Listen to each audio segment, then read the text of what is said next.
Hello, it's Cried here, bringing you the most in-depth breakdown of claws in Elden Ring. Don't worry if you don't use claws, because you will probably learn something new in this breakdown. I'm trying to use a weapon with fewer options to introduce to you how I would be doing physical weapon analysis, because they're harder to do neatly due to varying soft caps. If you don't understand what that means, you can check out my 2 other videos in the description, which introduces you a lot of uncommon knowledge. Also, if you haven't noticed, I finally got my new mic, so hopefully audio sounds a lot better. And don't worry, I didn't forget about the other videos. The dual wield staff, talisman, and katana guide are all in the works. Here is a sneak peek on my dual wield staff guide spreadsheet. It's a lot of work, especially because there is a sorcery build video getting released with it. For any pure sorcery lovers, the build is a super strong endgame build. And if you know me, I don't say strong without the numbers adding up. Okay, back to the actual topic, claws. Unlike my sacred seals and staff video, weapons are going to be harder to cover for 2 main reasons.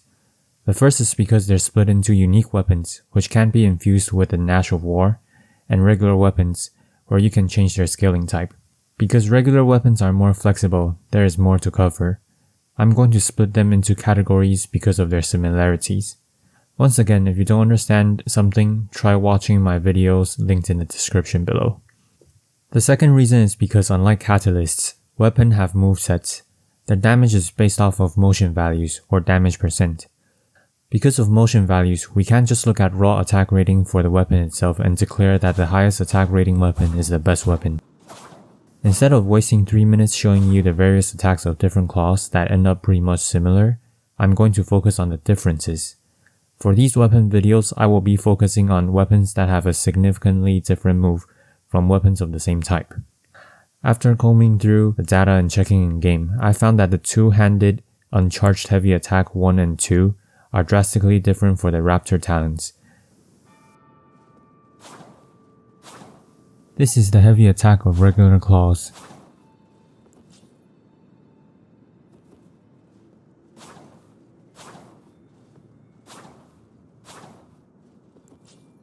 This is the heavy attack of the Raptor Talons. It is split into 2 hits. The status damage is also significantly higher, but the total poise damage of landing both hits is the same as landing the heavy attacks of the other claws. However, the speed is not any slower than the full animation of a regular claw's charge attack. You will see later that Raptor Talons tends to lose out on attack rating, but if you really enjoy spamming this heavy attack instead of light attacks, it can be a deciding factor because of how strong the heavy attack is. One thing to note about status damage is they generally have the same status damage application across regular weapon hits. For example, all light attacks of all weapons do 100% status damage. This means that faster weapons are better at applying status effects if they have the same bleed buildup. This also means that claws have very powerful innate status buildups because its base bleed is already exceptionally high. You will see this point reflected in my recommendations later. I chose claws as an intro video because it doesn't have any unique weapons. Therefore, I can give you guys a sense of how I'm going to do the regular weapon analysis first without needing a very long video. Hopefully, this will ease people into the format because I know my channel covers a lot more information than most other videos, which can be very confusing. The 4 claws are Bloodhound Claws, the Hook Claws, the Raptor Talons, and the Venomous Fang, which is the claw that starts with a poison status buildup instead of bleed. Let's start with heavy because standard infusion won't ever be the best infusion once you hit mid-game. Something interesting to note is claws do not get better strength scaling with the 2-handing bonus. Instead, you end up with a paired weapon, which is 1 weapon on each hand. For both the 56 and 80 soft caps, Venomous Fang wins out in terms of raw AR. However, I have to mention that I think poison in general is weaker than bleed in both PvE and PvP because of how long it takes to dish out significant damage. Even the Mushroom Crown that boosts your attack by 10% if there are any poison targets nearby isn't enough to make poison worth using over bleed, because bleed also has their own version of the Mushroom Crown, the White Mask. Okay, we're going to use the 50 and 80 soft cap for the fire variant. Fire is basically the superior early game variant of heavy. You can check out the damage calculation video for more information on this. But the problem with claws is that their original AR is already so low. Splitting the AR up into two parts makes claws even more susceptible to defense reduction. Not much is different with the keen and lightning version of the claws, except that hook claws and raptor talons scale better to dex than strength. Venomous Fang still outscales either of them on raw AR, most likely due to having the poison deficit instead of bleed. As for quality, I explained in my softcat video that quality tends to be garbage early game due to its low base stats. It beats heavy fire keen lightning variants in endgame because it scales better. Honestly though, I don't recommend any of the physical options because claws have a low base AR. It has a rougher time going through defense because it focuses on a large number of hits and status effects.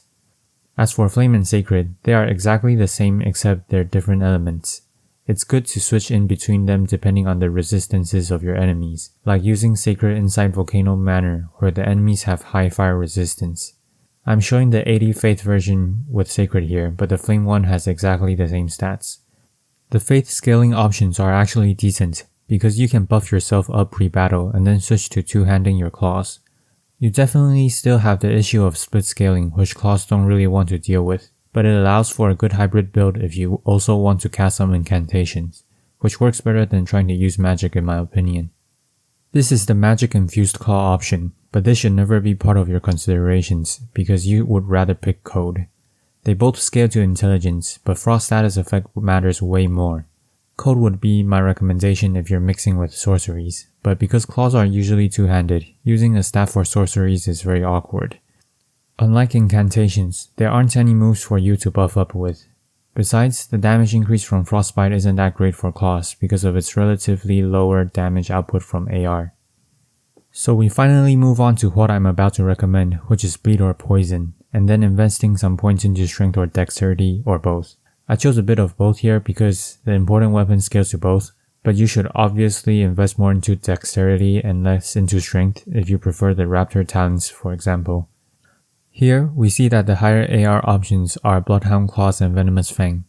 The Venomous Fang is a clear winner here because what some people don't realize is, the bleed infusion ignores the original bleed that is on the weapon. So you really hurt yourself by picking bleed for any bleed weapon. Poison acts in the exact same way, so Bloodhound Fang wins for the poison infusion. But what exactly is the best pick between these poison and bleed matchups? Well, the winner is the Venomous Fang on bleed build. This is because when you're picking Occult or a status effect infusion, your original status gets lowered. Poison is a status that we will most likely apply only once, while we want bleed to proc continuously. Therefore, we want to end up with higher bleed buildup while retaining both statuses, so Venomous Fang wins out. Giving up some poison for bleed is the ideal scenario. Furthermore, Venomous Fang also scales better when considering both strength and dexterity. And don't worry, this combination remains the best even when you max out your stats. As for Occult, it works best with Raptor Talons because you get a lot more AR versus the dual status one.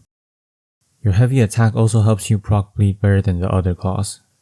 One extra trick for claws is that it is a paired weapon when you two-hand it. Therefore, when you apply a buff like Royal Knight's Resolve, it applies to both claws. But because the AR of claws isn't high, the one-hit boost won't be as good as boosting something like a colossal weapon. The biggest shame is that claws can't use seppuku. Anyway, I really recommend either using blood-infused Venomous Fang or the occult-infused Raptor Talons if you like the Raptor Talons' heavy attack. If you would like me to make a build video on claws, leave a comment down below to let me know optimizing a claw build would be interesting for you. Like and subscribe. Krite, signing out.